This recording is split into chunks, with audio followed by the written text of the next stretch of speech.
Hello. I've been a subscriber for several months now, and I would first like to say that I've enjoyed your narrations and compilations. I would often listen to you narrate all sorts of stories in the background as I do my work or play. As much as I try to make this sound the least bit creepy, your videos make me feel less lonely, as if I have company in my room. It would be my pleasure to share with you some of my experiences in life, both the logical and unnatural ones. To note, I have no problem with my full name being mentioned, but if anything, Ashley would just be fine. If there are any grammatical or type errors, feel free to proofread and edit the selected parts.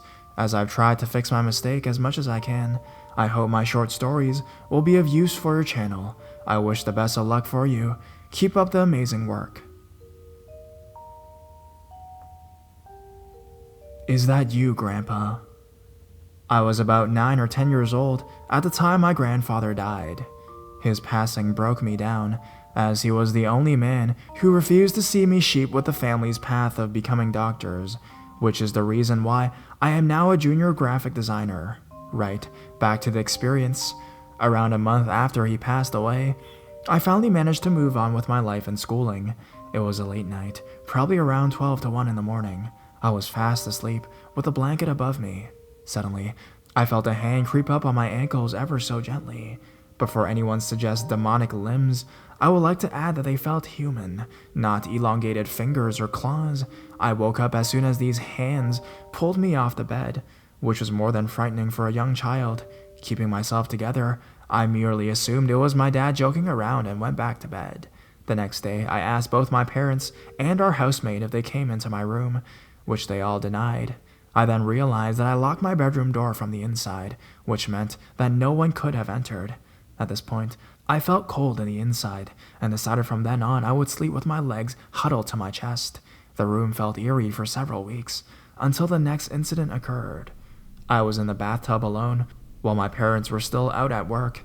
That would mean that there was no one except for the housemaid in the house, but she was in the kitchen cooking dinner. I must have fallen asleep when I heard a man whisper in my ear gently, calling out my name. Thinking it was my dad, I jumped out of the bathtub, only to find it locked from the inside again. Unlike the previous experience, this one felt familiar. Though I cannot define who it was, I would like to think that it was my late grandfather, calling out for me for the last time. After that, the house felt warmer. The coldness in my room left, and I felt at ease at night.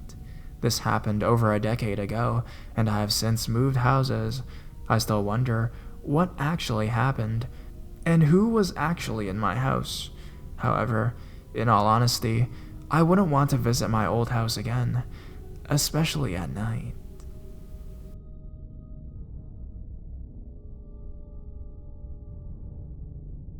Late grandparents. This story didn't happen to me, but my maternal aunt who lives in another city shared this with me. We'll call her Linda.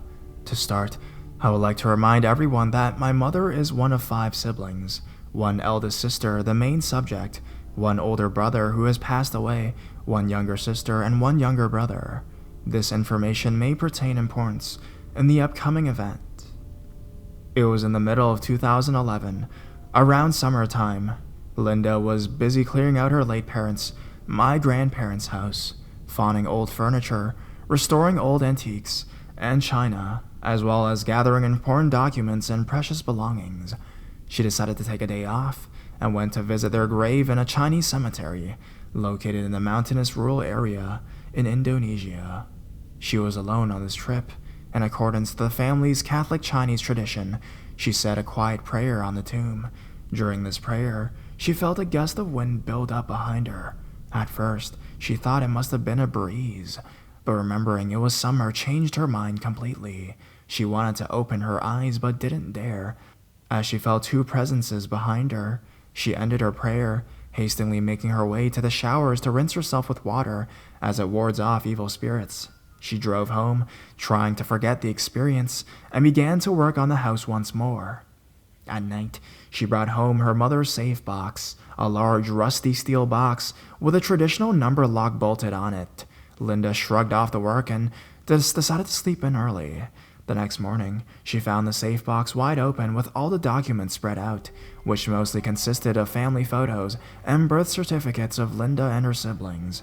Distraught at the find, she woke up her husband, yet he had no answer to the issue. She couldn't explain it herself, as the safe's password was a set of numbers that were split in sequences, each individual sequence being in the hands of each sibling. This meant that the safe couldn't be opened just by one person without all the other siblings, unless it was one of the parents. Linda didn't know what to do, so she panicked and gathered all the documents, shoved them into a cabinet, and threw the safe into her car. She went to every street market she could find, desperate to get rid of the box, and by the end of the day she did. Nothing unusual ever happened afterwards, and the incident was left behind in the past. All 4 living siblings were confident that it was their parents who followed Linda home to open the safe, just to see their children's photos once more before moving on. Maybe my grandparents are watching over their children from another world. Well, hopefully.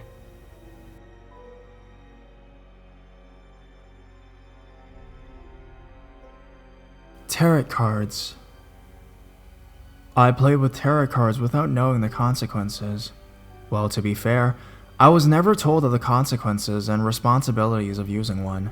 I always thought they were bogus or a gimmick for paranormal enthusiasts to joke with. Let's just say that this experience changed my view on them. I was back in high school when this happened. That would make me around 16 to 18 years old, the age when adolescent kids turn into irresponsible and pretentious young adults. I knew my father enjoyed supernatural and violent TV shows, so I decided to get him a tarot card set from the local toy shop. Both him and I were avid fans of the TV show Supernatural, and I decided that this gift would suit him well. So on that one evening, I sat down with him as he unboxed the tarot card set. Still fresh and clean, he thanked me and then laughed, saying that he already had a set. Now, I must add that my father is known from North England, and his late mother, my paternal grandmother, was a spirit medium and paranormal enthusiast during her life, which meant he had basic knowledge on such tools. He decided to put the new set aside and brought out his mother's worn-out deck, eerie I must say, as it was tattered and faded. To my surprise, he knew how to use the cards and showed me how to read them, but let's be honest, I couldn't memorize all 78 cards, normal and reversed. He told me to keep the old deck if I ever wanted to try it out, which was probably a mistake we both should have seen. I took his offer and kept the deck on my nightstand for that evening, thinking that it was whatever, and went on with my activities. Right before bed, I decided to check out the old deck, letting my mind float as it was the only memorable item of my late paternal grandmother. Curious, I started to lay out the cards in the fashion my father did, in an attempt to read my own predictions. Big mistake. I'll be honest that I don't even remember what cards I pulled, but I felt a dark presence blanket over me. It felt extremely thick and suffocating, and I had to leave my bedroom to relieve myself. I decided it was just my mind playing tricks, so I went back to sleep uncomfortably. That was only the beginning. For the following weeks, I was landed with bad news, from my pet rabbit and unborn kittens dying out of the blue, dropping grades, arguments with friends, and having my parents argue over to the point of divorce. My mind wanted to think of these as bad coincidences, but deep down I knew I screwed up and brought something into the household. The last straw was when I was in the shower, just doing my evening hygiene, when I felt pressure on my neck, as if it was trying to crush my windpipe. It happened so fast, I couldn't even explain it when I mustered up the courage to talk to my father. He agreed and took the deck away back to his personal storage, and all the bad coincidences began to die down. After our family moved to another house in 2013, we felt a massive burden on our backs relieve itself from us. All the negativity that was building up in each of us was left behind there, and it's way better off that way. There is no happy ending, unfortunately. Since my father refused to let go of the tarot deck, he brought it to the new house. This time, he keeps it to himself. I still have his new deck, and it's in my bookshelf right now. I do wonder if a clean deck has the same powers as a deck used to actual spirit mediums.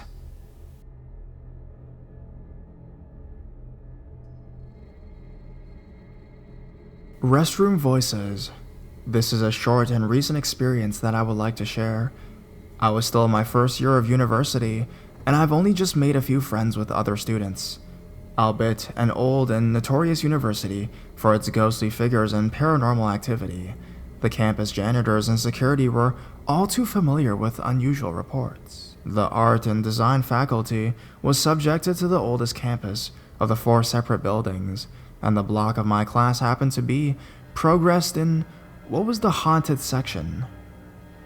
It was late in the afternoon, just before 5, and my friend needed to use the restroom. She asked me to accompany her, and I obliged, seeing it as an opportunity to rest my eyes from the strains of the projector. She rushed into one of the stalls, and I waited outside the bathroom, feeling that she would take longer than I initially anticipated. I decided to walk back to class without telling her. As soon as I sat down, she barged into the class, calling out for me. According to her claim, she heard the sink's tap turn on and thought it was me playing a prank. As she opened the door, she saw no one else in there but her, yet the other stall next to her was locked from the inside. Thinking it was someone else on the toilet, she asked if it was me. No answer. Curious, she looked down the gap, but saw no shoes or legs, yet heard feminine whispers and humming from that particular stall. Frightened, she left without saying another word. Class ended and we went home, but the thought of the occurrence remained. We later learned from one of the janitors that no one should ever be in the ladies' restroom after 5 in the evening, as there is a known ghost of a woman who resides in the stalls. Needless to say, as juniors in the university, my friends and I decided to never use the bathroom after the time.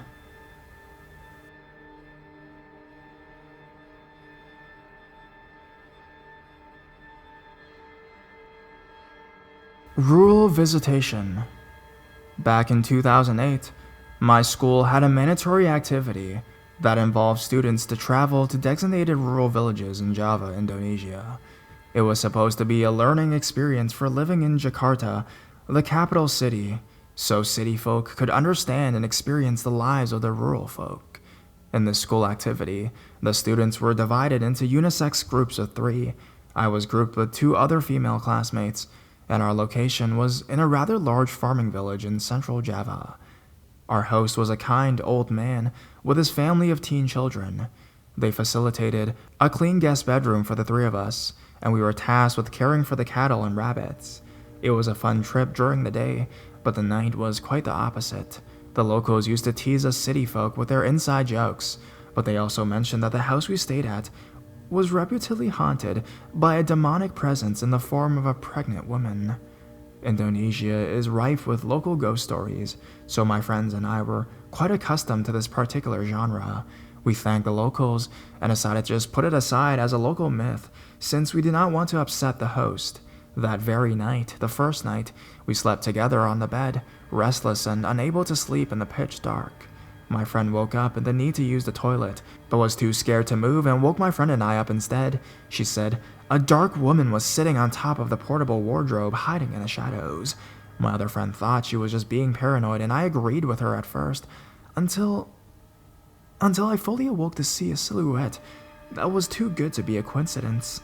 It was just crouched on the wardrobe, not making any significant movement. My friend lost the urge in her bladder, and we all went to bed again, trying our best to ignore the shadow. The next morning, the girl who disbelieved the claim said she was sorry and now unsure of herself, as there was nothing on top of the wardrobe to make a shadow as large as the one we saw during the night. For the following week, we changed the position of the bed to face the door and not to the wardrobe, in order to avoid seeing anything peculiar until our return back to the city.